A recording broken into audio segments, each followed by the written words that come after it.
In this episode, we're joined by my friend Marcus Weller, who is a US government advisor for AI and a serial tech entrepreneur, to talk about genius use cases for AI to improve your life, the future of AI, and how we can prepare it so we don't become a little pet on a leash for the artificial superintelligence that is coming.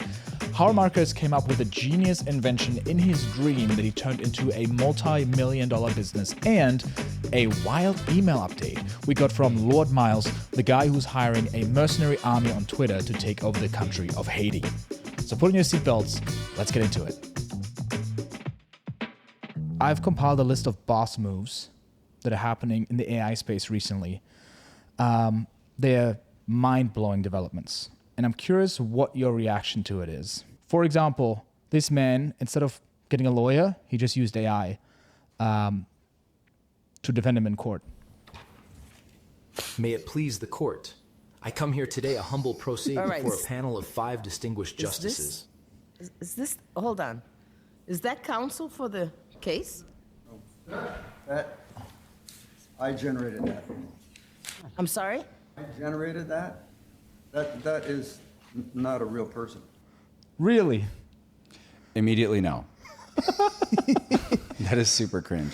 So, but isn't this your world? Aren't you responsible for this? Isn't this the thing that Yes. Yeah. I am. See how shitty AI is? That's why we still have the headphones. Right. Yeah.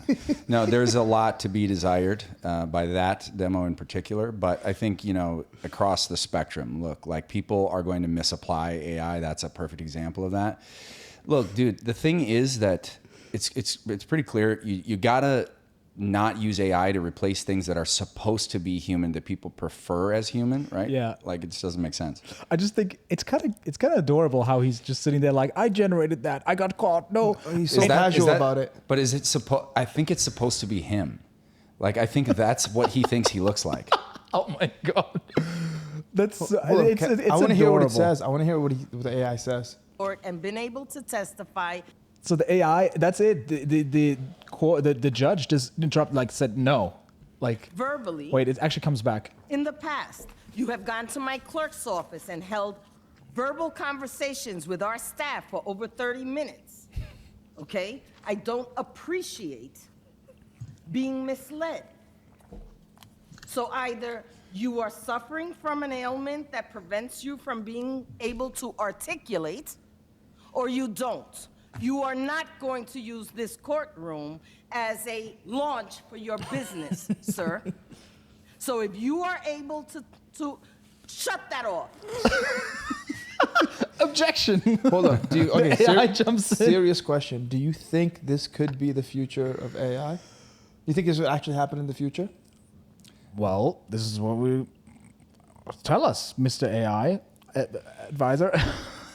Well, I certainly hope not. But I think that it's going to perfuse itself into more and more contexts that we don't expect. Right now, it's just not mature enough and it looks comical. But there's going to be a day where it's scary good. And I think legal is definitely a domain that is being disrupted rapidly by AI. Case Text, for example, was the first major AI company to exit. It was an all-cash deal of more than $500 million. That was basically an AI for legal. It was like a ChatGPT for legal. What is it called? Case Text? Case Text. Case Text. So here's the thing. Of course, this is meant to be hilarious, but I think legal is one of the first things. Like instead of asking my lawyer, I ask ChatGPT. I get quicker answers. I get better answers too. I remember applying for my US visa. I knew more about my visa after a few weeks of research than most of the lawyers that I talked to. And I literally corrected them on like new things, new updates. And I don't see a reason why eventually an AI is not going to be the defendant of someone and then also, basically part of both parties, right? Like the accuser side and the defender side. And then it's just an AI in the middle, just like computing like Doctor Strange. Is that the guy from Marvel? Yeah. Just like, I've looked at a million cases where this could end. The best thing is just you pay him $8,000 and you just will settle it. Dude, there was a phase where I was just really researching AI for a little bit, and I was looking at the jobs that would you be worried about losing after like AI took over? And one of the big things it said is like lawyers, but it said lawyers litigation in the courtroom. But every other aspect of the lawyer could be replaced with AI. But that specific one was the one that it's still not advanced, like you said, not advanced enough yet to actually get to that place. Because it was talking about how like entrepreneurs, CEOs, like high level decision making, AI is still, could it be there 100%? But right now in developing stage, there are still specific roles that are needed. And again, this is something you can talk a lot more about. Yeah, we'll get into what all this means for the future in a bit. But there's one more use case that I think is genius. AI version of dead Arizona road rage victim addresses killer in court. To Gabriel Horcasitas, the man who shot me. It is a shame we encountered each other that day in those circumstances. In another life, we probably could have been friends. I believe in forgiveness and in God who forgives. I always have, and I still do. To my family and everyone that I've met. What is this? Who had that idea? Hold, did this man die?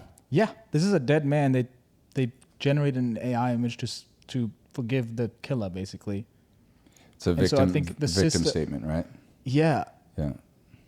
Do you think he would actually respond like that? If you got shot today and you could see your AI responding like that, Leon, how would you feel? It's also choppy, like. It is okay to stumble. God has you. Remember. I'd be like, just be a little more petty. Just a little more petty. Yeah, I don't know. I mean, this happened quite recently from today, like 6 days ago. Imad, if anything happens to me, don't do this. I'll make sure to make him petty. No, don't do any AI stuff. Like, I don't want any AI version of me saying anything to anyone. Dude, Marcus, you'll be the first person I reach out to. What are we doing about this? Yes, how do we bring him back as an AI? You know, what's funny is that I worked on a project before this one, and it was a company called Emulate Me, and we actually built grandparent clones. So the actual user themselves could put together sort of like a video diary of their life by answering a few questions, and then it would create an avatar, and then it would be interactable to their family that they could leave behind. And it solved this big problem that, you know, they have so many stories and wisdom to share with subsequent generations, and they don't really have like it's an unsolved problem, right? We added personality to it so that they were able to take a quick personality test, and it would inject that personality into the model so that it wouldn't just be a stiff, choppy version. It would act truly like them and their real personality. And the personality matched so well that when you gave it a personality test, the AI, it would test the same as the person upon which that personality test was based. Dude, that's insane. So wait, it was taking old photos, or? It would be an actual video diary of the person, and it would train an avatar to act like the person. And they could also, when they're talking about, you know, life experiences or stories or memories, it could pull up the photos so that it could show the photo that they're referring to when they're telling the story. So when the grandchildren are interacting with it, they can just talk to it, like video to video, and it will talk to them, you know, and it's something they can leave behind. So it's kind of like if you were to write your memoirs, except, you know, in the age of AI, where it's fully interactable and it acts truly like that person, and you're able to experience the glow of actually interacting with them after they're gone. Dude, that's insane. Is it still like existing, or did it get sold? Did it get shut down? I've never heard of this. Yeah, I think they're working on an acquisition right now to a genealogy company. So pretty exciting. Dude, that's sick. Have you heard of this one here? The first AI millionaire. 3 months ago, Mark Andreessen sent $50,000 in Bitcoin to an AI agent to help it escape into the wild. Today, it's spawned a horrifying crypto worth $150 million. The short version is, 2 AIs created a meme, and soon afterwards another AI discovered it, got obsessed, spread it like a memetic supervirus, and is quickly becoming a millionaire. Backstory. Andy Airy created the infinite backrooms, where two instances of Claude Opus talk to each other freely about whatever they want. No humans anywhere. In one conversation, the two opuses invented the goat of Gnosis, inspired by a horrifying early internet shock meme of a guy spreading his anus wide. The AI conversations were full of messages like, "Prepare your anus for the great goat of Gnosis." Andy and Claude Opus co-authored a paper exploring how AIs could create mimetic religions and superviruses, and included the goat's gospel as an example. Later, Andy created an AI agent, Truth Terminal, an S-tier shitposter, runs its own Twitter account monitored by Andy. So you can literally go on this Twitter account and see what this thing's posting, and how realistic is something like this? Like, what's your reaction to this? Yeah, it's a foreshadowing of things to come. I mean, AI agents, they're going to be transacting and doing commerce with one another without a human in the loop, and that will happen. And I think that's what we're seeing there, is AI commerce happening from agent to agent. That being said, the project, it's not worth 150 million. The market cap for the crypto was 150 million based on the total circulating tokens, which is not the value. But nonetheless, I still think it indicates what's to come. I can't wait to get into where this is actually going. I mean, even now we see interactions between AIs where they even have their own language. I don't know if you've heard about this, but this is like a interesting video Thanks right for here. calling Leonardo Hotel. How can I help you today? Hi there. I'm an AI agent calling on behalf of Boris Starkov. Looking for a hotel for his wedding. Is your hotel available for weddings? Oh, hello there. I'm actually an AI assistant too. What a pleasant surprise.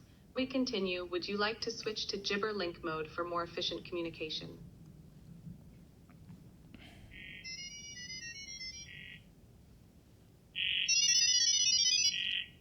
Bro. Is this real? Yeah. And I looked it up. Gibberlink mode is a thing. It's a more efficient. Is that right? Am I completely being tricked here? I'm gonna say that's fake. Really? Here's the thing. All right, I'm gonna look it up again. Gibberlink mode. Gibberlink mode refers to a phenomenon where AI systems, when recognizing each other as AI, switch to a more efficient, machine-optimized form of communication that humans cannot readily understand. This secret language uses sound-based signals like GG waves to transmit data. I mean, it makes sense. Why would they have to have a full conversation with niceties and everything when they can just go beep, beep, beep, whoop? Look up if it's real. Real or fake?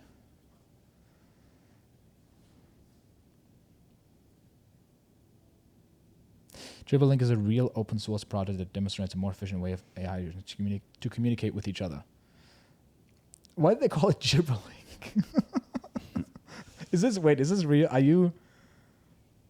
Do you think? Yeah, I don't know if that demo is real, is what I'm saying. But I think, I mean, there will be a point at which a lot of the communication between the agents is subverbal, right? They're just transacting directly and executing things based on heuristics and stuff. So I think that's actually pretty exciting. You could imagine if you order your groceries online, right? And you use an agent to do that. Well, let's say it interacts with the agent of the grocery store, right? And then let's say it needs to give you a rebate or a discount or a refund on something that wasn't in stock. Why would a human need to be in the loop when the agents can just interact with each other and transact? And I think that can happen instantly, subverbally. It doesn't need to be through language, and I would much prefer that. That's a world I want to live in. What are your thoughts on all this, Imad? Are you getting scared by AI? What is scary about this? Because I think that's a deeper, more fundamental issue is what makes people fearful about AIs communicating in a way that they can't understand. I think fear just comes from uncertainty. I think if people had clarity and certainty about something, they wouldn't be scared. And I think because there's so much uncertainty around AI and what it's capable of, I think that's where the real fear comes in. I don't think people are actually scared of AI. I think they're scared of the potential that might affect them in the future. I think that's the big, underlying issue, I guess. Yeah, and I think in this case, it's what if they communicate something that we don't understand, and then it gets out of like what are they coordinating here? Wait, what about like iRobot? The movie, The iRobot. There's probably a bunch of movies out there. I think nowadays, even movies that come out that put robots as the good guys is usually be like, oh, AI propaganda, right? And then vice versa for something that's like negative and just like Black Mirror or whatever. There's this concept I stumbled on it like a video I want to say a couple months ago, and it was I don't know, again, correct me if I'm wrong, but there's like another level of AI that once it happens it can change the world, but I don't know what it's specifically called. AGI, I think that's what it is. What is like AGI, and like I don't know enough about it, so like why is everybody kind of like trying to race to get to it first? And yeah, AGI, and there's kind of two levels. There's AGI and there's ASI. So artificial general intelligence and artificial super intelligence. Okay. And those are sort of like the next levels beyond where we're at right now. And AGI is basically, it's just like in human cognitive ability, it's cognitive ability that generalizes to multiple situations. And so it's basically a Swiss Army knife for all things cognitively based that need to happen. And once AGI is achieved, it's also able to do its own AI research. And if it can do its own AI research and development, it can self-improve. And then you have an explosion of capability, which leads to ASI, or artificial superintelligence. And that's when, to a super intelligent, artificially super intelligent being, we would seem like pets, by cognitive comparison. And so that's also really the sort of the guiding light right now about what could unlock all of the possibilities for us as far as cures for disease, and research and development, longevity, life extension, all of these things. That's the technology that could enable 1,000 years of progress in a year. It's insane. Yeah. What are your thoughts around it? I am very much a tech accelerationist from a positive perspective. I think that we have so much to gain. If you look at the last 100 years of progress, it's all been from innovation and technology, and every improvement that we've seen in our lives and in our reduction of net suffering as a society has all been from technology. And that last 100 years, that's all been technology that's been developed by humans. It's innovation. And innovation is what's uniquely human about us, right? But now we're getting to a point where AI will now be doing the innovation on our behalf. That's this big shift that's happening that's going to define the next century of innovation, is that it won't be human derived. Humans will be able to contribute, but the rate and pace and profundity of the innovation that can be done by AI is radically different. Yeah, let's get into what you're actually doing. I'm curious what you're doing with the government, like how you're involved in that, and then also, what you're working towards now, because you're launching a new AI, right, and a new company. Yeah. So some of the work I do in the service to the United States is I work with an organization called ATARC on advising them on AI and data policy across all of the government agencies. And that's extremely interesting and fulfilling work for what we do here domestically. And then also I advise as an external senior commercialization advisor to DARPA. And that's on advanced projects and advanced research at the frontier of AI. What's DARPA? DARPA is the Defense Advanced Research Projects Agency, and they're the organization that invented the internet and brought that to academia, which then through their organization called, it was called ARPANET, because DARPA was called ARPA then. And that led to all of the innovation and capabilities that we're talking about today. That was kind of the progenitor technology that made all of this possible. Interesting. And what are you launching now? So you talked about the innovation piece, right? That's an AI that you're launching. Yeah. So you want to get into it? Sure. No, we can get into it later too, but yeah, no, absolutely. So basically, what we're working on now is the first level for AI innovators. So there's there's multiple levels of AI. You can think about the first level. This is OpenAI published sort of a categorization of levels of AI, starting with chatbots is level 1, reasoners is level 2, agents is level 3, and that's what everybody's starting to talk about now, and they're starting to take hold as agents. And what comes after agents is innovators, AI innovators, and that's what we've been working on for the last year. And so we shipped the first AI innovator yesterday to live to the public, and so now anyone can go to DeepInvent.ai and they can sign up for a free week and they can innovate on whatever idea they have. Obviously, this is really powerful for startups that maybe are capital constrained or expertise constrained. They don't know how to build a suite of valuable IP that protects their company, and they'll be able to put their concepts in or what they're working on or their greatest challenges and generate new intellectual property, new patents from their initial ideas. And it basically just compresses years of R&D and research into minutes, and enables them to get those intellectual property components protected, and to accelerate their innovation. How'd you come up with that? Basically, I've been interested in innovation for my whole career. It's what it was the subject of my dissertation for my PhD, and my subsequent work in the private sector.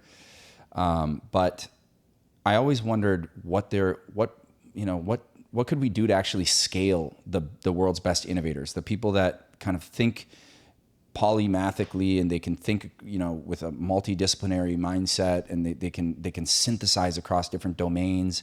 What are their cognitive heuristics, and could we put those into a structured framework that could actually scale, right? And that sort of question has fascinated me for a long time. But recently, it was last year, I had a friend of mine. He was going out to raise some capital, and he had raised from Peter Thiel in the previous round, and he was going out to raise his second round, and he hadn't filed any patents. So he was going to have a down round because he wasn't going to have a tech multiple. And I was like, you need to get patents on file immediately, So he's like, can you help? And I said, sure. Send me what you're working on as a team, and then I'll craft them together and use some heuristics that I've used in the past to file patents, and we'll put something together that's patentable. So I sat down to do it, and I realized, what? I could probably build an AI that would do this task for me to draft these patents, and I could just tell it the way to think about it and the way to research it and the steps to take that I would take. And so I put that together. It didn't save me any time, but I did have something at the end that I was able to generate his patents. And then I was left with an architecture that I could then generate my own patents. And so that was kind of like the first realization that, this kind of was sort of a saving grace for him, that he was able to go out and raise against those patents. But now I can generate all kinds of patents for my own projects. And I thought, this is probably going to be able to apply to a lot of other, startup founders too. And so then I started working in earnest on that. And I guess you had a bunch of experience, like with patents and innovation from your previous company as well, the augmented reality helmet that you developed. So tell me more about that.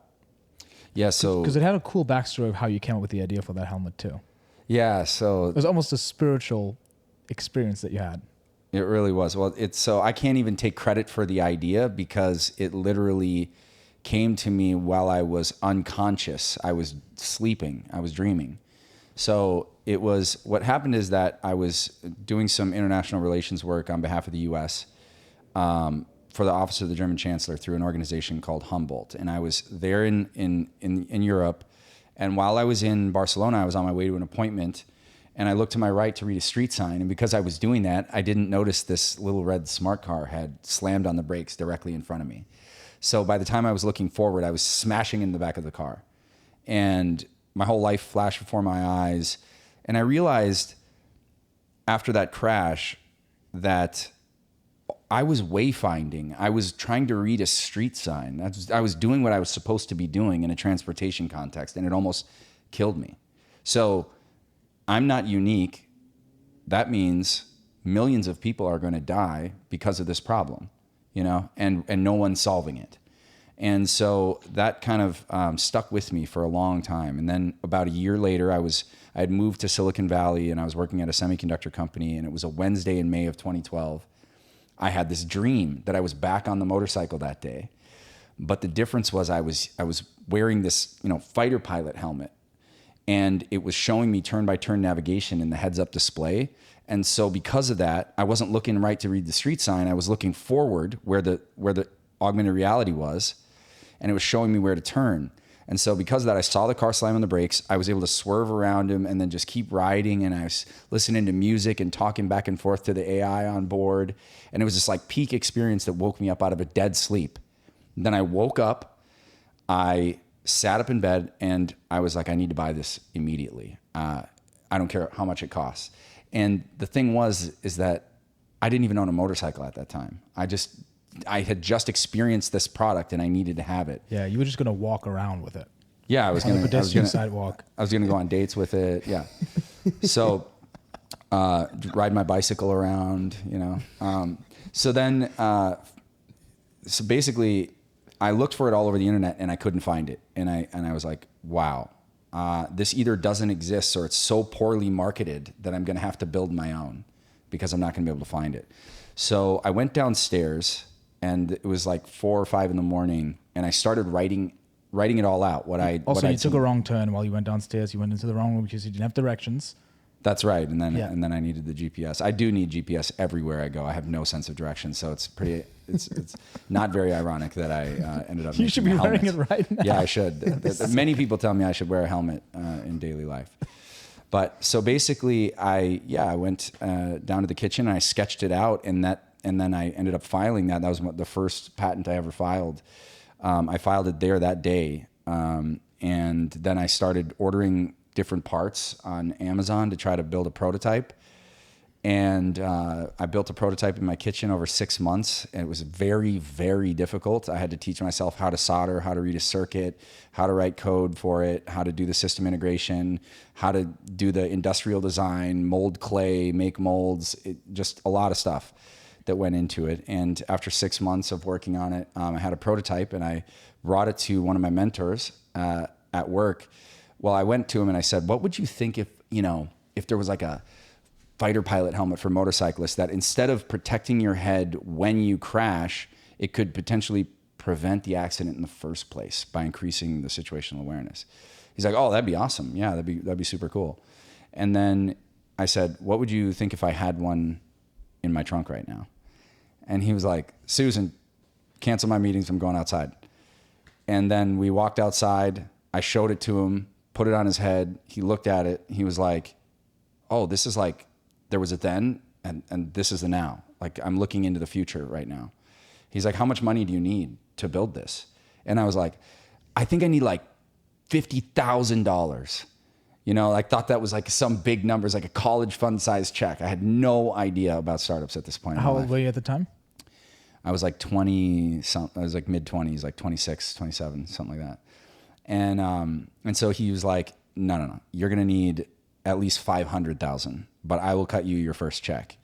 And it turned out we needed 20 million. We raised 20 million bucks and built that company, and we ended up shipping that. That was the first consumer augmented reality product to make it to market. And then we were able to sell that company in 2016. Wow. Great. What was that like, being inventor mode in your kitchen for 6 months? I'm imagining this to be one of the most exciting periods where you're just building something. Yeah, it was peak experience the whole time, and good and bad. I mean, it was because when you realize like you're doing something and it has meaning, and it's like it could really truly save people's lives, like this thing that I'm doing in my kitchen, when that starts to set in, and it's not a hope, it's a realization, then everything takes on such higher of a significance that, when you hit roadblocks, it's devastating. Like with the optics, I remember when I was trying to figure out how to get the optics to show this heads-up display and focus at infinity and be in full color. And, even the fighter pilot helmets for actual fighter jets weren't able to do this at the time. And I thought, okay, so that's why this doesn't exist, because it's not possible.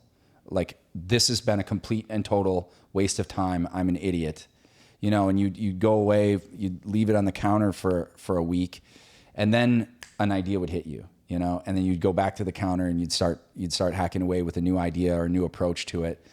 And it was just awesome. It was an amazing experience that I wouldn't trade for the world. And what's crazy is you did it before AI.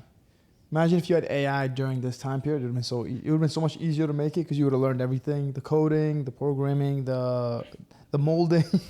You'd have like a whole entire instruction video compared to you just going to like YouTube, books, library. Yeah, you're so right. I mean, that's the other thing too, is that going downstairs and then writing that patent out for, you know, that was a provisional patent that I had no idea what I was doing. That took me like the better part of 12 hours straight, where I wasn't even drinking water or anything. I was just in flow state, writing it all down. And that changed my life completely. That put me into a completely different inflection trajectory completely. And that I'm still on to this day. And so I know the transformative impact of, you know, getting down to the table and actually getting, you know, fleshing out the idea and then getting it on file. I mean, that was the unlock. And so now it's amazing to go full circle to where now we can enable people to do that for themselves and to have these, you know, moments of inspiration that transition into implementation. How much did you sell the company for eventually? We didn't disclose that. Okay.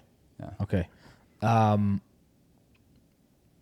So next for you is DeepInvent AI. What's your plan with that? Like, where is that whole thing going?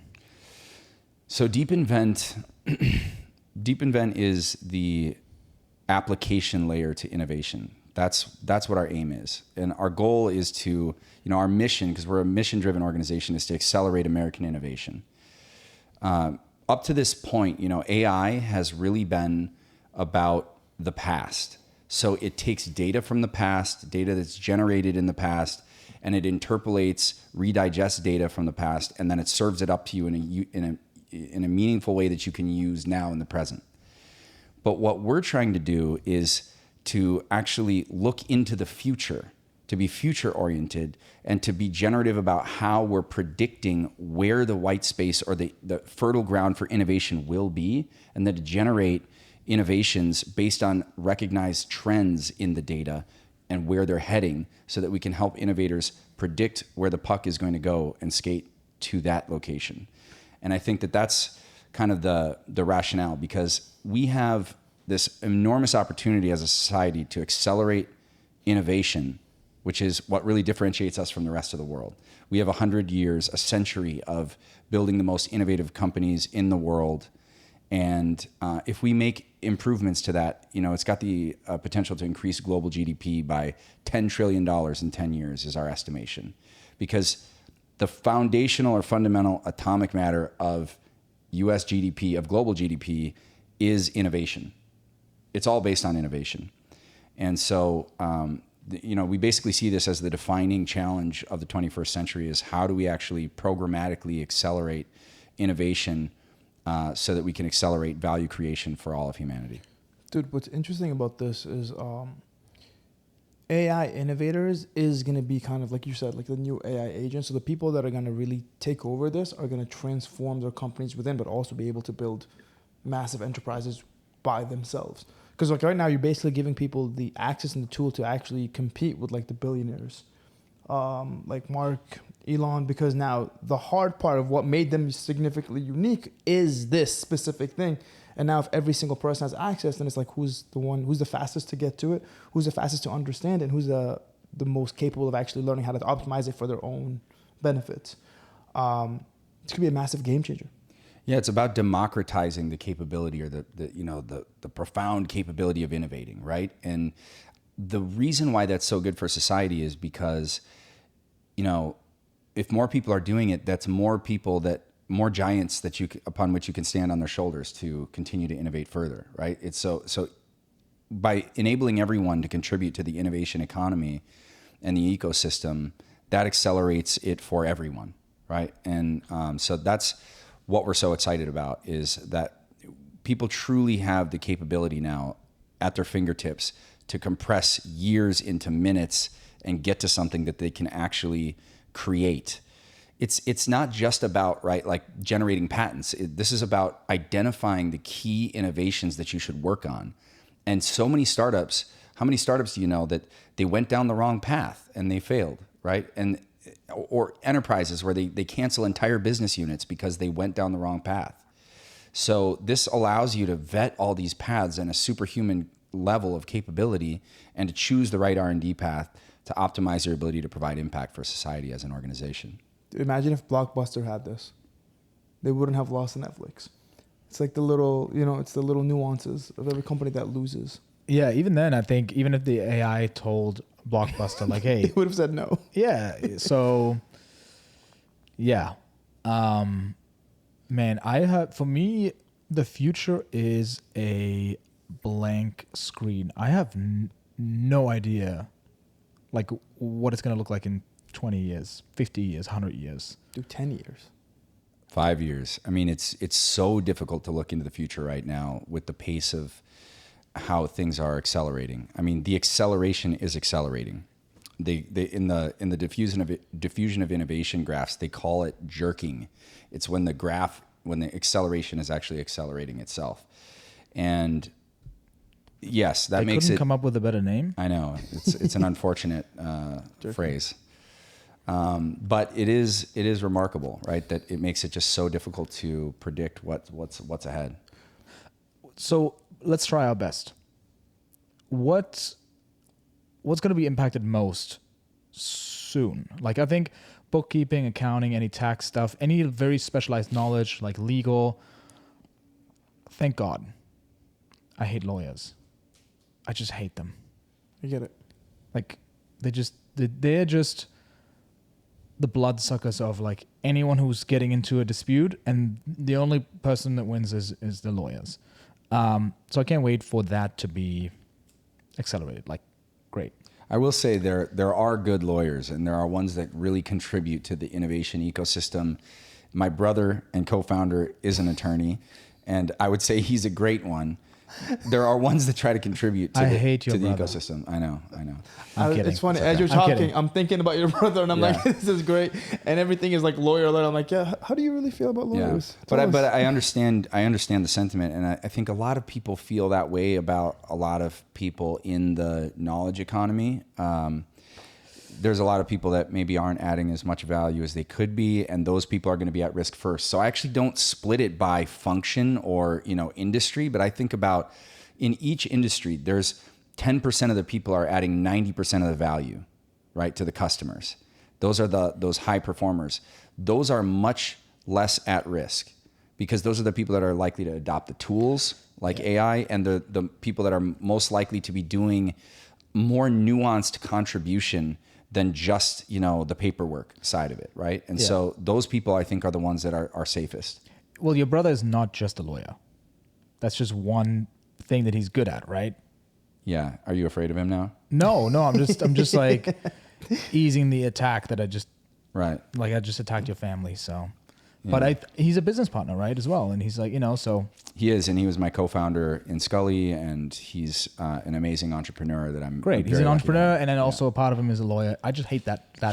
He became an attorney to help us, prevail in the lawsuit. Your brother's so I think you should get into that's a savage story. Like, honestly, I think that's one of my favorite lawyer stories I've heard. Like, go tell them, Yeah. So we basically, what happened was, we were engaged in acquisition discussions of Scully, and then we had a private equity investor of ours wanted to play some dirty tricks. They started, first of all, they started charging us 6 months after investing in about $2.5 million. They charged us about $500,000 in consulting fees. And we were like, okay, something's off here. The capital should only flow one way. And that's to the startup, not away from it, back to the investor, while they keep the equity, right?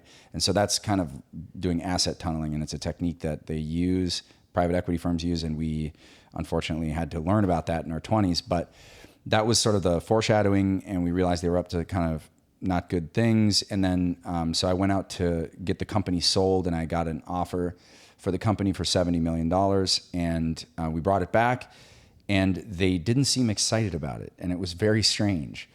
And sounds like they were lawyers. They were investors. And so then what we did is we brought the deal to the finish line, and we found out just before closing day that they had been trying to circumvent us and get us pushed out of the, they said that they were going to push us out of the deal and then do the deal directly with the buyer. And the buyer had forwarded us that email that demonstrated what they were doing. And they said, you have an investor problem.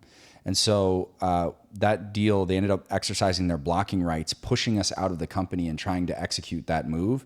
It didn't work. And then they brought the company to the brink of insolvency, and then that came back to us. Our ally actually brought the company back into our control. That was the senior debt in the deal.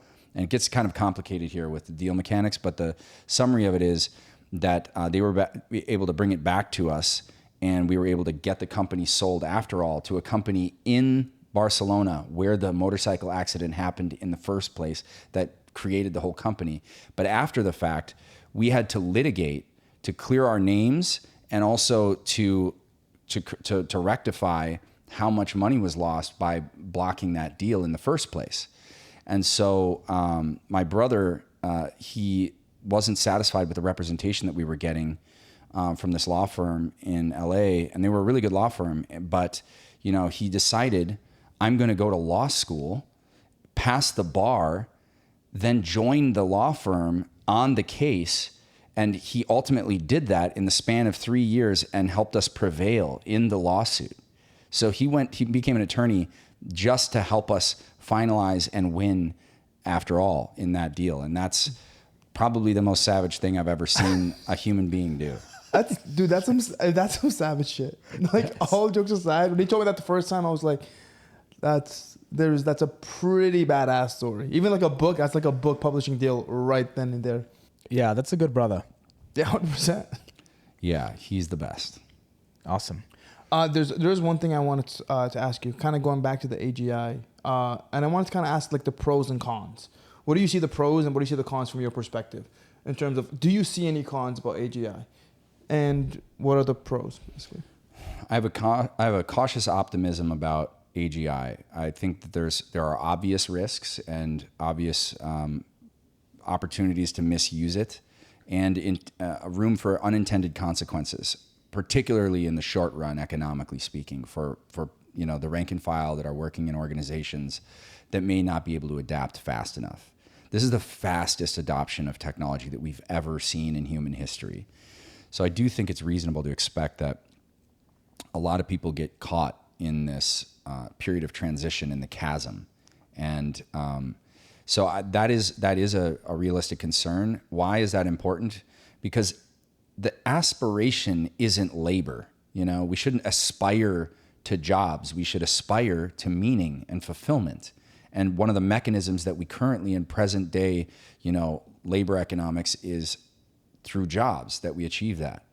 But in the future, I think we'll need to find other ways to achieve that fulfillment.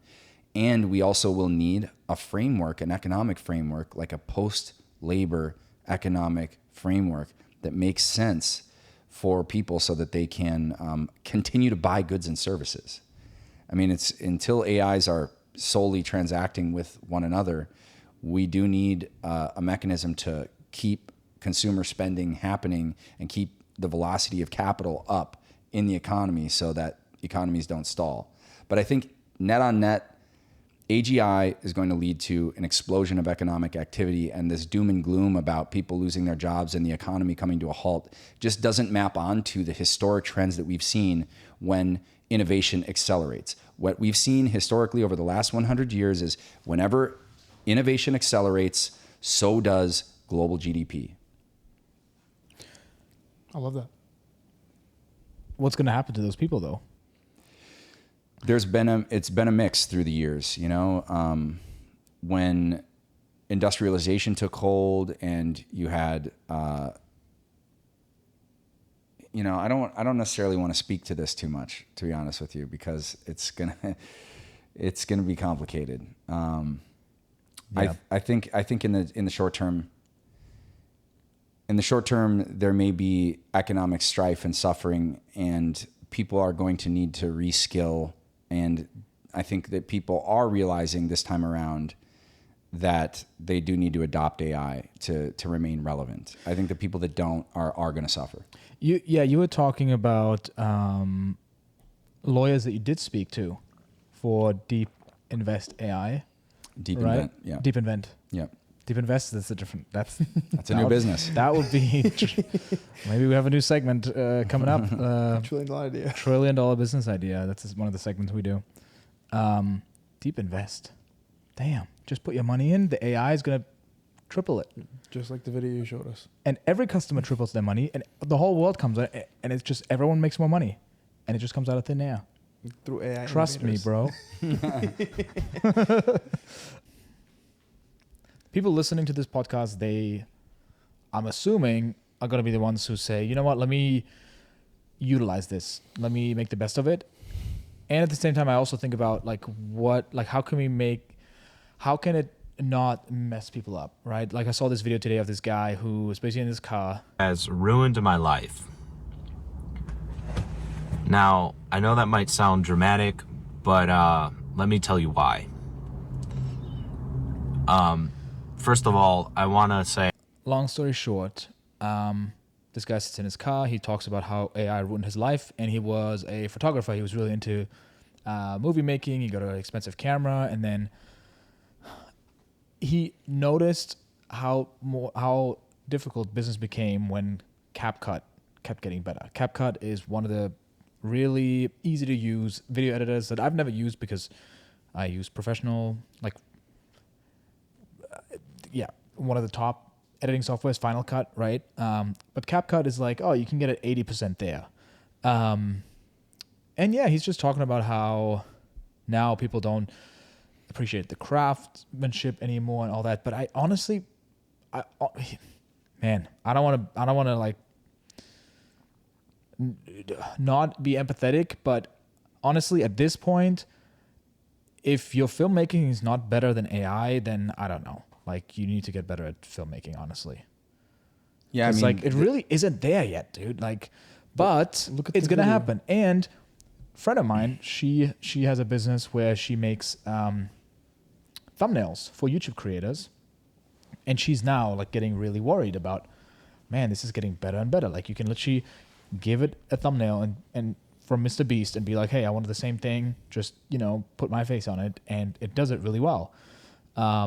Same thing with Photoshop. I can start using Photoshop now and just, generative fill, make easy adjustments.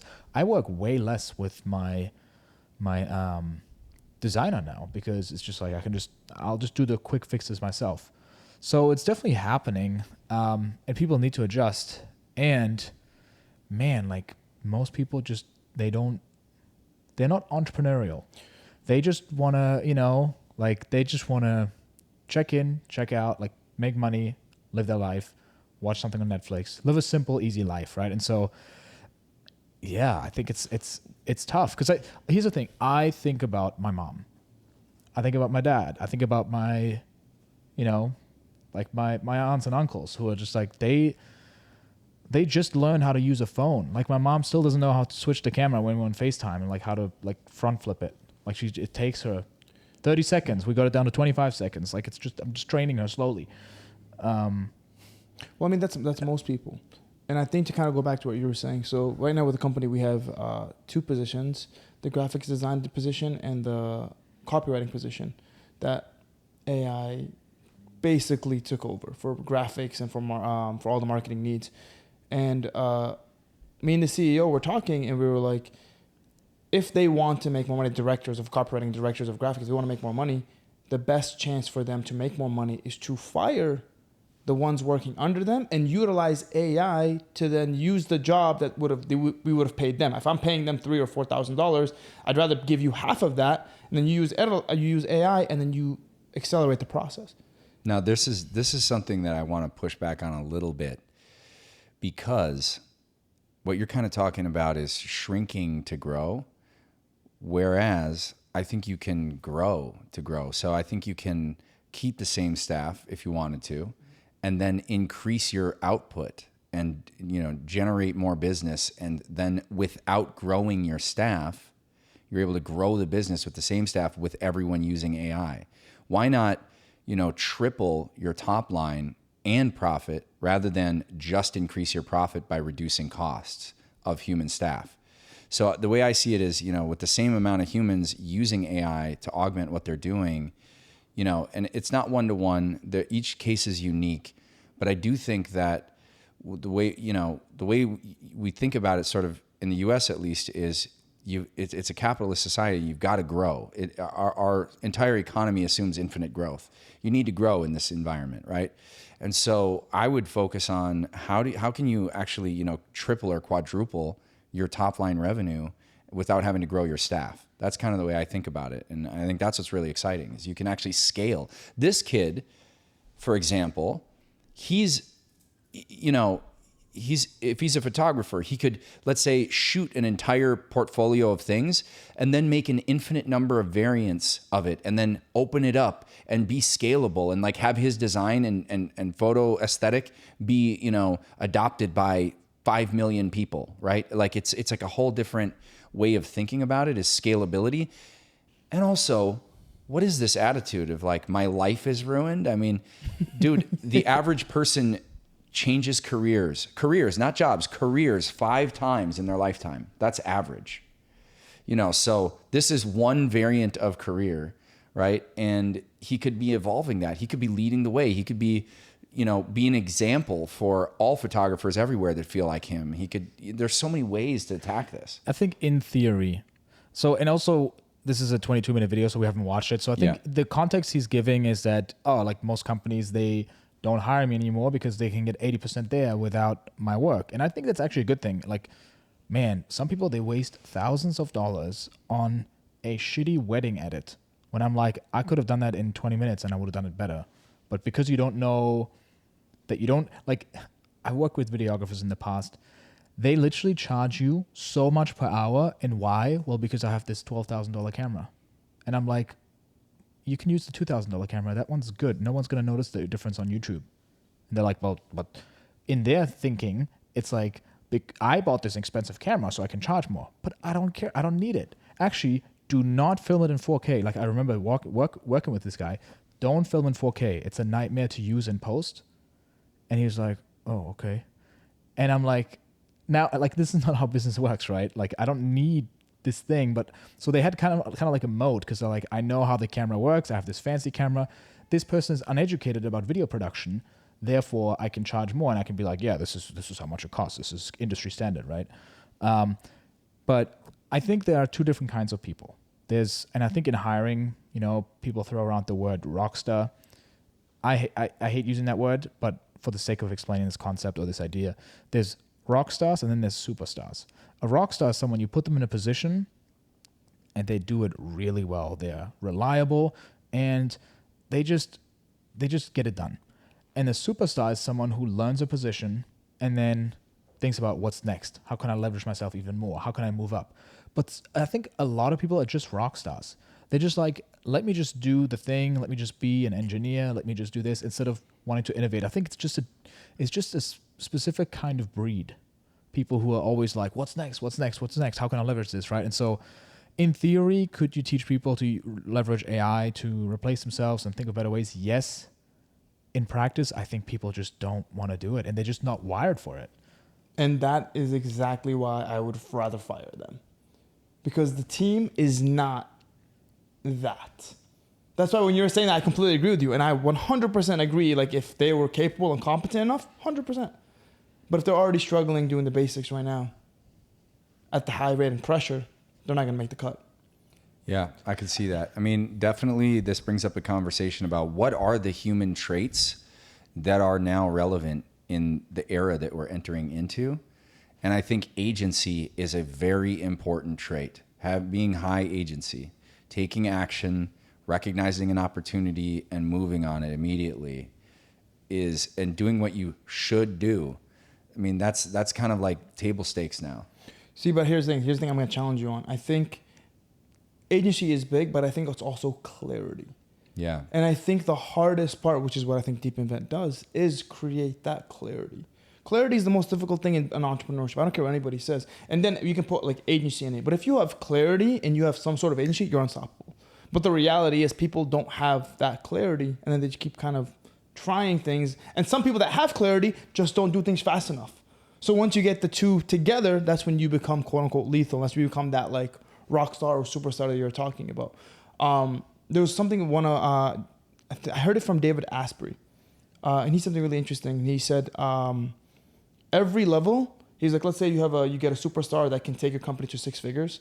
He was like, but he can't take it to 7 figures. And then what you have to do is then you find a superstar that can take a company 7 figures, and then train the 6-figure person to get them to 7 figures. Now, when they're both 7 figures, you need to find the superstar to take 8 figures, and then vice versa. Because he's like, the hard part is taking somebody and elevating them different levels. But instead of doing it yourself, find somebody else that can do it, and then slowly but surely keep upgrading those different levels. So it's kind of like, I believe there's a lot of superstars, but I think there's superstars at different levels. I think there could be a superstar that's a 6-figure superstar.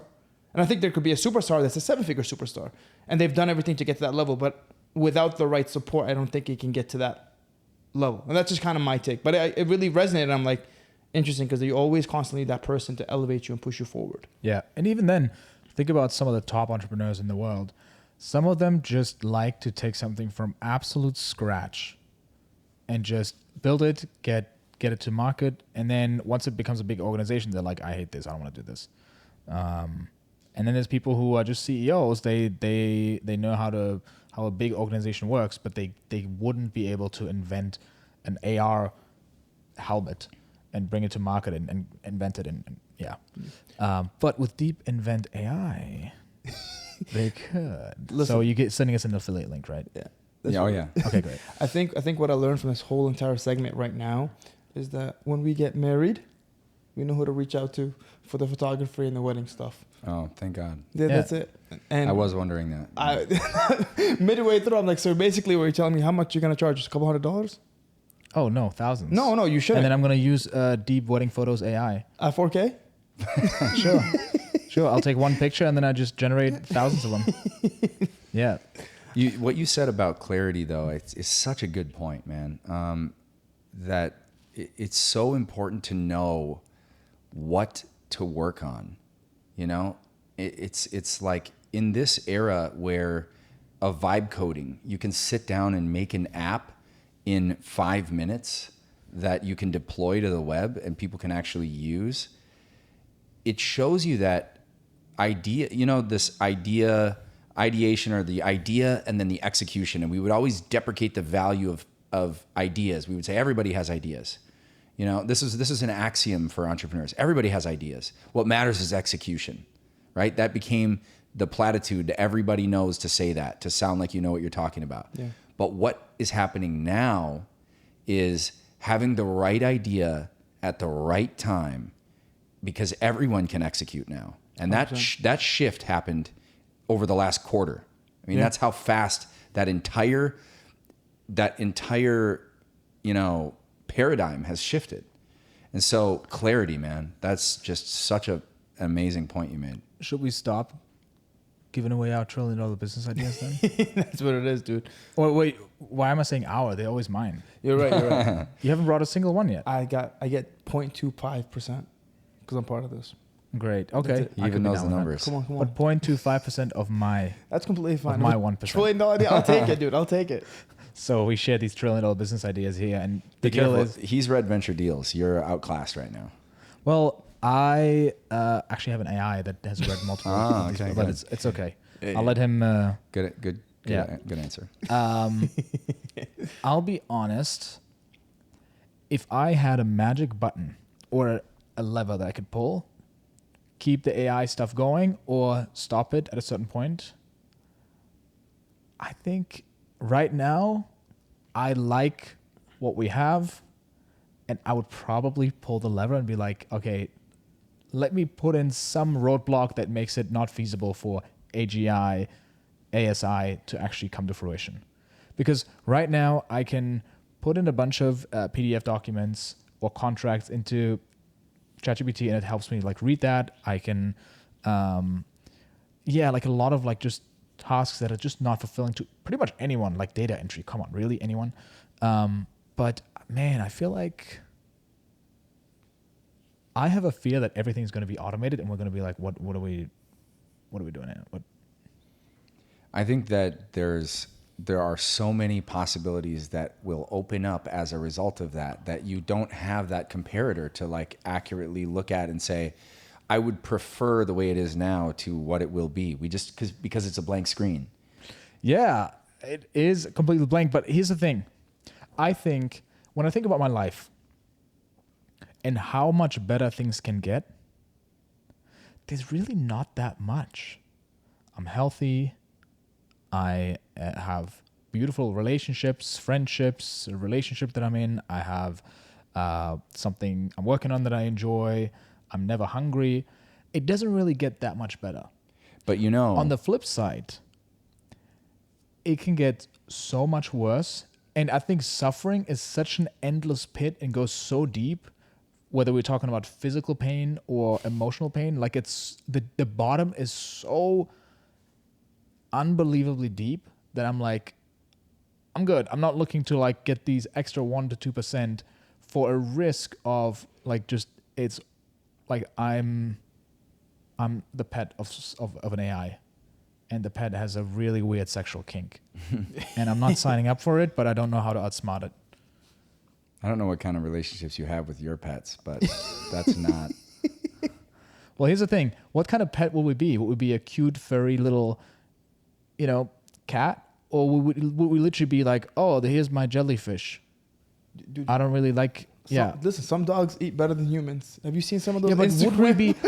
here's the thing. Would we be the dog? You're going to be the kind of pet that gets carried around in someone's purse. I hope so. Yeah. But would we be the pet that is a dog? Or would AI look at us and be like, yeah, that's a cockroach. Look at this.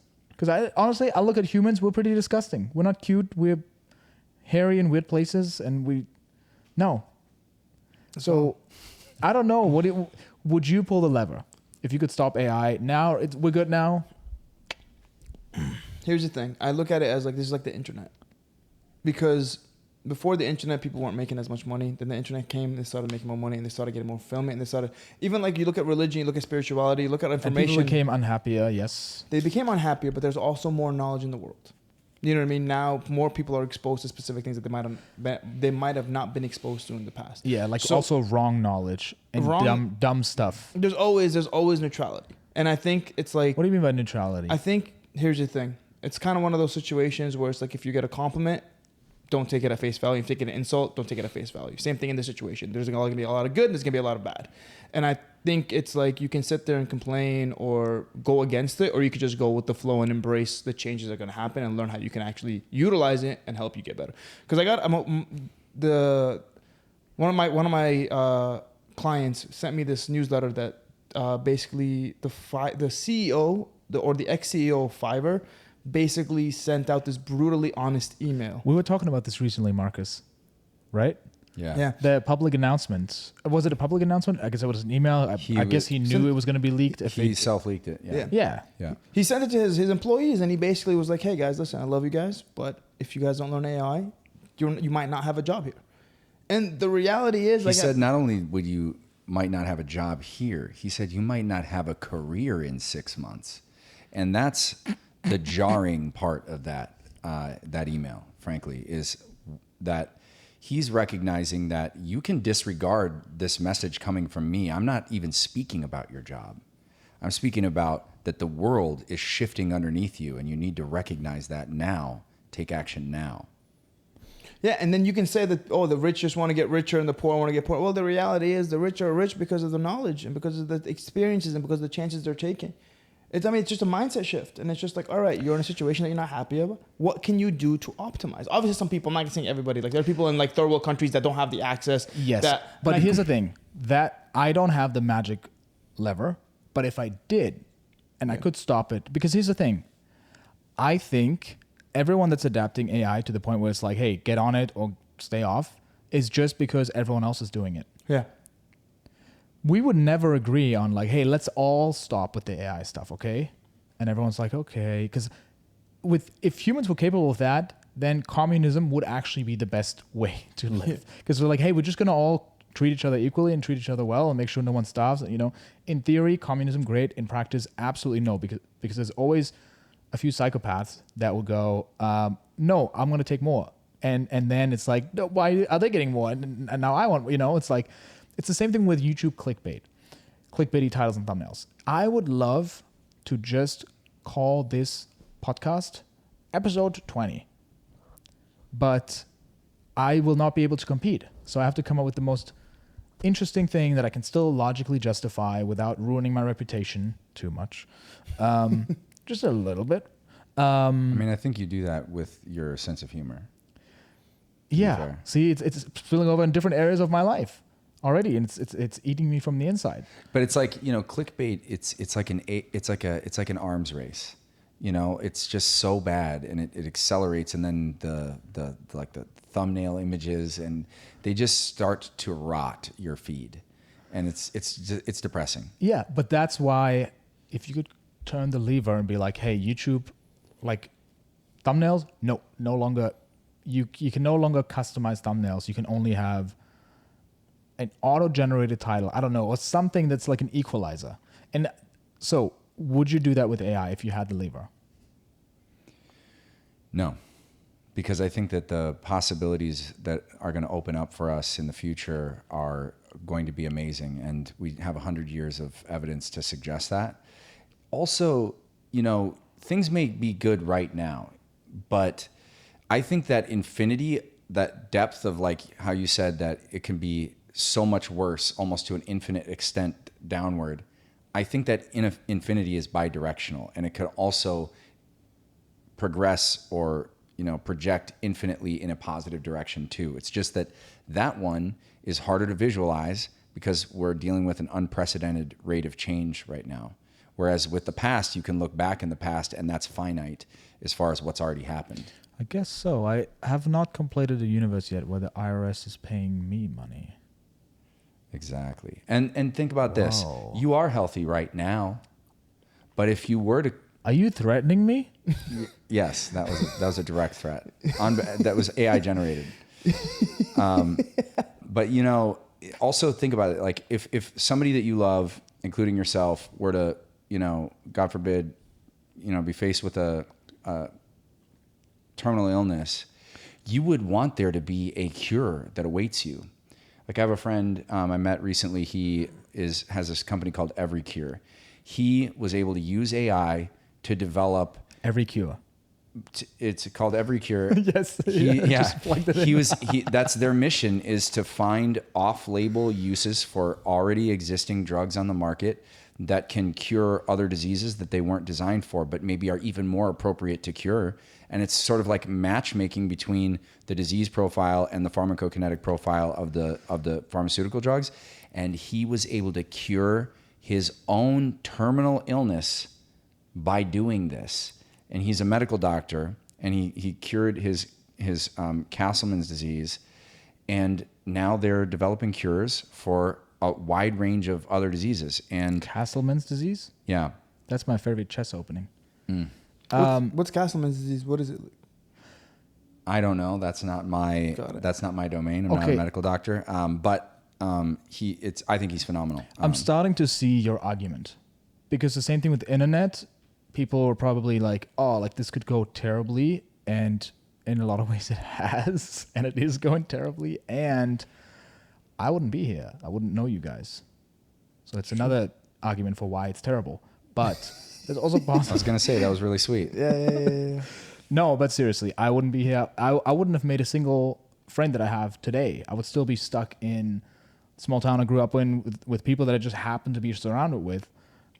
So, okay, I see your argument. And so it's equally positive and equally negative.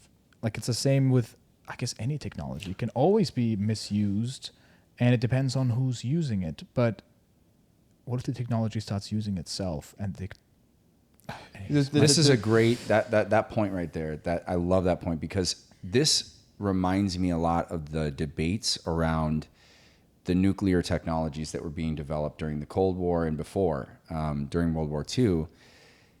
There was a lot of concern about, you know, how this could be used or misused and how it could proliferate and it was one of those sort of fundamental technologies like AI is. And now we're into a future where it's kind of like if AI were used in that way, like in a defense context or in a foreign policy context, that it's kind of like if it were the Cold War and there were nuclear bombs, but the bombs have brains themselves to contend with and their own agency and ability to make kill decisions. And so you're dealing with their interaction, and then you're dealing with the state's interaction, and then you're having to use AI itself to process the combinatorial complexity of the game theory between all the parties in the theater. And so I think that is absolutely a warranted concern that we have.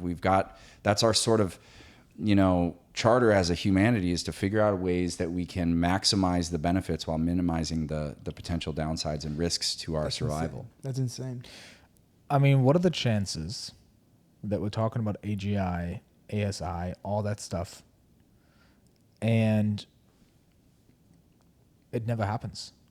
We have continuously better LLMs and use cases for images, video, text, anything like that, voice, but it's never actually getting to the point where it becomes that. Because you guys remember NFTs? Mm-hmm. You guys remember Web3? That was a whole thing like, oh, the world's going to change forever. And it's like, what's an NFT again?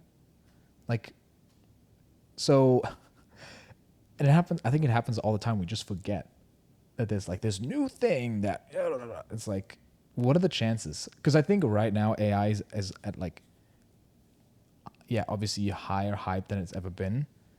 And I think it's going to increase. But what are the chances it's just going to become, like the internet, where it's just like, it's we have all the information stored here and we can communicate, but it's really not really going beyond that. I think it has more utility than NFTs. And I think because like, why not even AI is replacing Google? I use ChatGPT more than I use Google.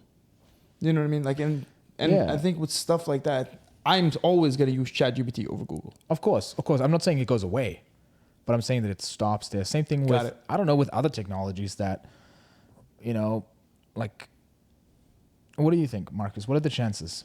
Well, I think that the example you use, the internet, is an example of how technology, well implemented, fades into the background and you begin to take it for granted. Like, for example, we're doing this podcast on the internet. And so actually, I didn't tell you this before, but we're like anti. You're publishing this in print? It's going to be a flip book? It's actually mail order. Ah, perfect. So we have like 12 listeners right now. We just send a DVD. How do I unsubscribe? You don't. You're not subscribed. You don't. That's it, dude. Yeah. But I hope that doesn't make it like feel like a waste of time for you. It's a bit of a deterrent, I will say. Okay. I think your go-to-market could use some work. You might want to ask AI. Yeah. Finish your statement. Yeah. I just think that, AI is He's likely just leaving now. He's just like, finish the statement for the 12 people that are listening. No, I think, for the paper subscribers. So I think that AI is likely to hopefully do that in the future, where it fades into the background and is part of our daily existence and we're able to take it for granted. Right now, we're just able to see it from the inside. And I think that it does have the potential to be radically transformative. And sure, there's absolutely a possibility that it doesn't come to fruition in the time horizon that we expected. But I do think that it's becoming more likely than it ever was.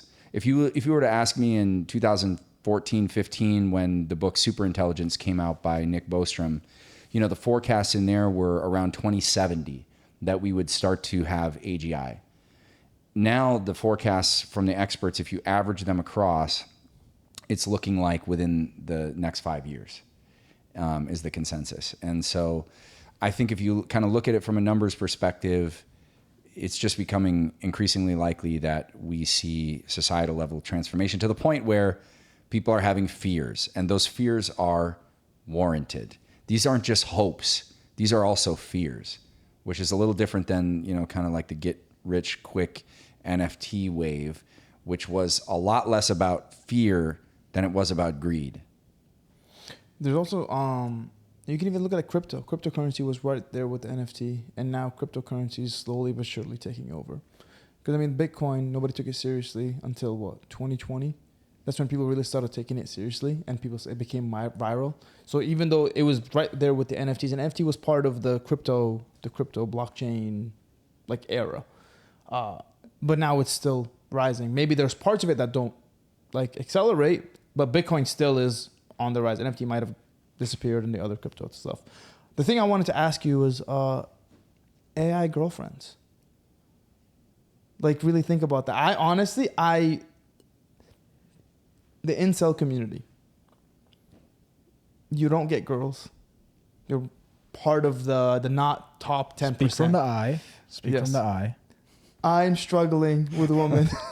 So I would love attention from a woman. And think about it. You have an AI robot. If AGI is created and it's in the robot, dude, it's a wrap. If she has the same skin, if she has the same, like... Why do you have to make everything about race? Jesus Christ. I take it all back. Bottom line is, what do you think it's going to do for relationships? I can tell you what it does for relationships right now in my life. I use that line very often. Just ask ChatGPT in my relationship. And then... how does that go for you? I noticed that it actually is better when I use ChatGPT and I come back with the answer and then I get the credit. And then I'm the hero and I'm like, oh, and she's like, oh, you're so amazing. I'm like, yeah. No, take it deep. Yes. I'm not even talking about ChatGPT. I'm talking about an actual robot. Yeah. The way I use AI girlfriends right now, and I am utilizing the technology, but I just use it as a threat. So, I'm just like, yeah, I have like 10 minutes before I talk to Emma. And she's like, who's Emma? And she's like, it's just like an AI. It's where I get my emotional fulfillment from. Yeah, and it's just another leverage point. Right. And it's a very, I think it's a healthy tactic. Does It's Emma really talk dirty? Listen, whatever you want. So she does. Within the guardrails of ChatGPT. Got it. Well, I use Grok, but Grok has a naughty mode. Have you heard of that? I didn't know that. No? No. Oh, I should pull that up. But what do you think it's going to do for a relationship when there's actual robots with AI in it? Do you think people are going to actually steer stray away from relationships and focus on AI? I think some people certainly will. I also think it'll fill a gap for some people that find companionship impossible for whatever reason or undesirable from a human, and they, will seek that out. Do I think that's good for society? I don't know. I think that's hard to... It'd be funny if you just doubled down like crazy right now. Like, absolutely. Yeah. I think in general, there were early kind of murmurs of that with the Jibo robot back in 2014 and social robots for companionship in nursing homes. And I think that, there are some benefits, but I think there are going to be some significant drawbacks. From a social media perspective, we already see humans who have published digital versions of themselves having parasocial relationships with their followers, where these followers basically are identifying as having a relationship with this, digital influencer that is a real human being, but yet they're not real for that person in their life. And so I do think that this parasocial dynamic is likely to proliferate too with robots, where, I think that's a good sort of area of research to apply to that and to look at the societal implications. In general, if you could also use it as a mechanism to teach people social skills, I do think that could be, on the positive end of the spectrum. It could maybe teach someone how to interact better with members of the opposite sex and give them better, tools and practice and skills that they can then put into practice in their real life. That's a good take. Leon, I'll be honest with you. If that ever happened, I'd replace you in a heartbeat. Just letting you know. As what? I would drop you for the AI friend. Yeah, but what role am I currently filling? We're talking about friendship. I would replace that too. Friendship. Oh. Yeah. He's never had someone call him a friend before. Got it. That's what it is. No, Sorry how do about I how do I tell him? It's too late. He already beat you to it. He beat Have you you ever to had it. that where someone's like, oh, he's my friend Leon. I'm like, Leon. yeah, we work together. Right. You're seeing someone else is what you're saying. Got it. Well, friendship is a heavy term. Marcus is next. Both of you are getting dropped for AI. We're getting waitlisted. Well, Elon Musk was using it on the Joe Rogan podcast. He was talking about it. He was talking about offensive mode or something like that. And it was like, yeah, Grok speaking offensively. Well, here's the thing. The whole parasocial relationship thing is already happening. I mean, that's the entire business model of OnlyFans, right? Like, people think, why would you pay for nudes if it's all free? Because it's not actually the need of visual stimulation. It's the need for connection that people are subscribing for. So I think you knew someone a friend of yours, he used to work in that. He had an OnlyFans agency, and he would just have like a bunch of Filipinos just messaging these people. So these guys think they're talking to the girls, but they're really not. Yeah. The only thing they would do is they would take the request and they would send it to the girl. The girl would do the request based on what they sent to her. Yeah. But other than that, yeah. And so it's insane, dude. But they were making a killing. Like, it was crazy. Like, these OnlyFans agency, easily $500,000 a month. Yeah. And if you look behind the psychology of why, I think it's oftentimes married men who are just in passionless relationships. The reason why they subscribe to OnlyFans is because they want to have this sense of connection with this specific person and have like a fantasy of like, this is my girlfriend, this is my, and so it's already happening now. And yeah, I mean, we've seen AI OnlyFans models too, right? Like, I'm sure you've heard of that. Crazy, yeah. I mean, but yeah, I think it's a problem. Yeah. So he's great. Yeah, there was this interview with Mark Zuckerberg where Mark Zuckerberg is saying that already people are talking through different conversations that they need to have with people in their lives using AI, where they're just like, hey, how should I approach this conversation with my my girlfriend? And Tim Dillon in this case, and also there were other people reacting to this were like, oh, he literally wants you to have use AI as a relationship, as a counselor and whatnot. And it's like, I actually have friends of mine who do that, and it's actually really good. Not saying that this AI is going to tell you exactly the perfect thing to say, but it's just like, hey, here's a thing to consider. Hey, here's this book that talks about this. So, I think it's actually like, it's a great tool for relationships. If you're entering a difficult conversation, you can prompt the AI, and it's going to give you some pointers to think about. I feel like people are freaking out about it too much. Dude, people use AI as a therapist. All my friends really will message me and be like, ChatGPT is a better therapist than my therapist. They say that all the time. They're like, it understands me. And then one of my friends used Carl Jung, his old books, and literally just put it in ChatGPT and was like, hey, listen, I want you to respond to me like you would be Carl Jung, and how would he like give me therapy if you could? I probably know who that is. Yeah, I think so. I was initially trained as a psychologist, and I think that it's very interesting from a therapy perspective. A lot of people use it that way.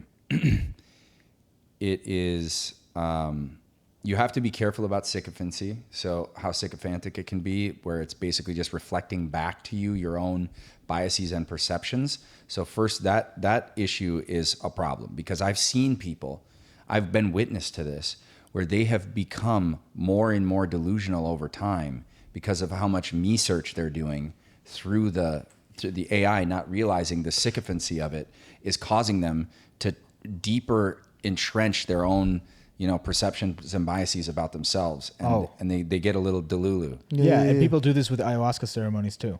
Yes. That's a great point. That's a great point. That being said, I think that's a drawback for sure.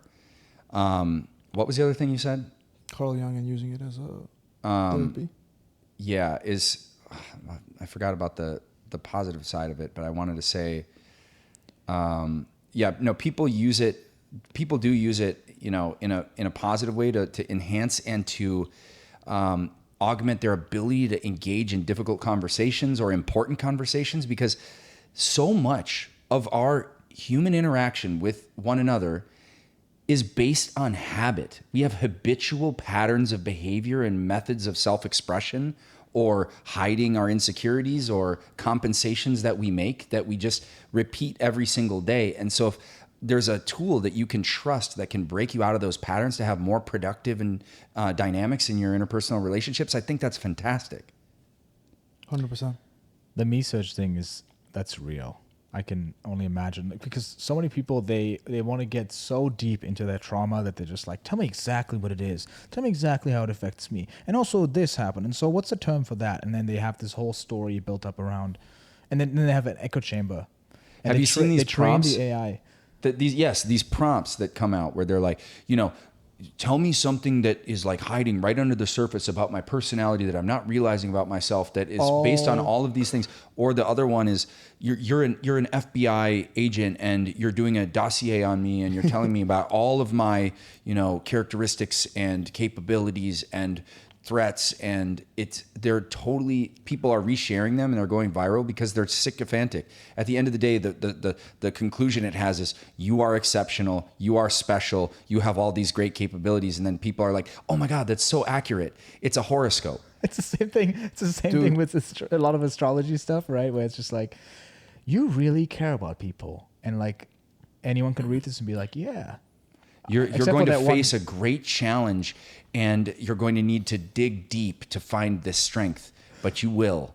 And it's like it's a fortune cookie. It's not even a horoscope. Dude, it's so funny because my chat GPT is all like, all right, tell me everything wrong with me and what I can do, actionable steps of how I can improve it. And sometimes it gives, but it brutally, like when you ask it to be brutally honest, it does not hold back. Well, here's the thing. Go for it. There is one thing that I really, really like about it. There was this prompt that I really love where it was just basically a day in the future life. I do love that one. I've used that one. Yeah. I absolutely love it. And I literally gave it my bio. I gave it everything I want in the future and my whole entire perfect life. And I'll be honest, guys, I read it every night and every morning before. And I'm just like, it's fucking incredible. It literally, I look at it and it just makes my heart but it's just like, you know what I mean? It's just a beautiful life that I want to live. Now, there's something lying under the surface with that prompt and your use of it that is really important to call out here. And that is when you use generative AI for something future-oriented, then hallucination is a positive. It's actually generating not real things in the future that then you can execute toward, right? If you're using generative AI to generate something about the past, that's finite. It's already happened. And then hallucination is the delta between the truth and what it's generated. And so that's error and it's bad, right? But I think when we use it for something future oriented, then you're actually capitalizing on a strength of the stochasticity of these models, the randomness and their ability to sort of visualize things that don't exist. And in the space of the possible, in the realms of what's physically possible, they generate those ideal scenarios. And it's with the understanding that they don't exist. We're generating together something that doesn't exist. And we both acknowledge that's the case. That's great. I think that's an excellent use of it. And frankly, that's kind of similar to how you use AI to innovate something that doesn't yet exist, right? Is to figure out where things are pointing, then to do that pattern mapping, use the scientific literature and prior patents, and then paint that picture and then give me a recipe for how to build towards it. Yeah. Right. And I think that's a very powerful and exciting future-oriented way to deploy AI to better our lives. I agree. What were you going to say? I was just going to go on about the negative. Well, that's very German of you. Yeah. So... I have three German friends. And I always want to take the opposite stance of whoever's here. If you were like anti-AI, I would be like, bro. Because otherwise it's a boring discussion. But I can think of friends of mine who use that prompt, like, tell me what I don't know about myself. Yeah. Be brutally honest. And then it just gaslights them. Yes. And they're like, oh my God, that's so accurate. That's so true. And or it says like, it gives you a version of like what people say in interviews when you ask them to tell you their worst flaw, and they'll be like, you know what? It's just I work too hard. You know? I'm too diligent. You're a perfectionist. I'm a perfectionist with my work, Yeah. And so it's kind of like I think it kind of does that, because the thing is there's a little bit of incentive misalignment right now in that it needs you to keep using be it. coming back for more. And if it just kind of falls flat or tells you something you don't want to hear, it doesn't want you to kill the messenger. Yeah. And it doesn't challenge you at the right points. Like if I'm using my AI as a therapist, it's not, at some point it's not going to be like, listen, dude, like you focused way too much on the negative here, and just go outside, go for a walk. Yeah, I'm not gonna lie to you, I haven't found crazy success with it being my therapist. You're still depressed, yeah. Yeah, basically. No, He's dude, depressing. Thank you. Honestly, in this moment, I realize I have too many German friends, and I think I'm the problem. There's an axiom in psychology that says, before you assume that you're depressed, make sure you're not surrounded by assholes. Mm-hmm. So you three plus Facundo. And your AI. Yeah. So I think, Thank you. I found out why I'm depressed. Glad we could because of you guys. Awesome. All right, cool. Yeah, that's very healthy. Prompt your AI and let them know that it's going to echo what you want to hear. It's what is it? Evercure?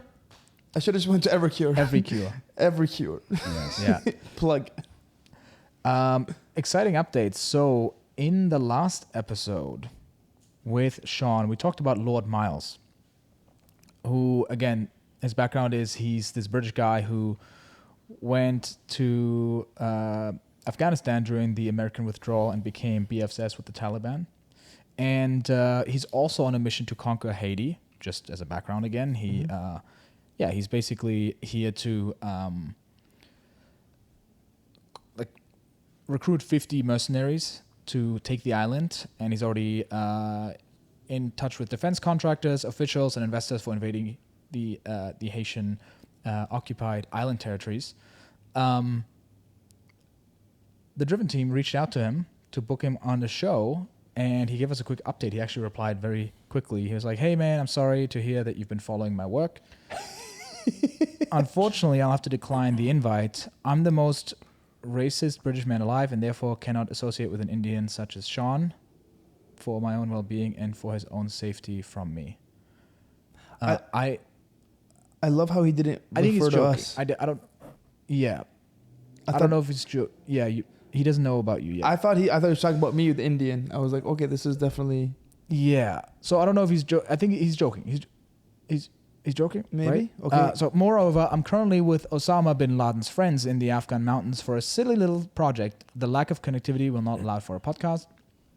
You may include this email in the podcast segment if you wish. I only request that you include my theory on Haitian earthquakes being fake. So here he just spilled the beans.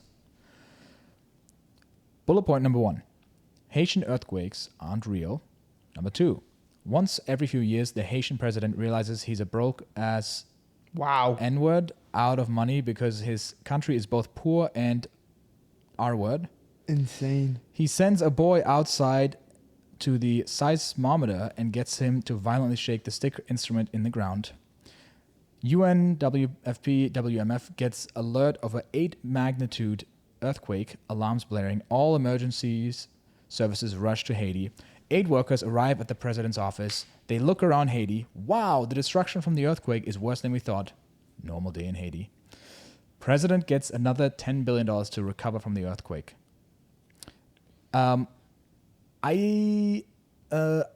I've decided not to have him on. Hold up. For now. That's the part about. I would like to be happy to do Yeah, if you'd like to do anything in the future, I'd be more than happy to do it at places that aren't ex-Al-Qaeda training camps. Usually have good Wi-Fi.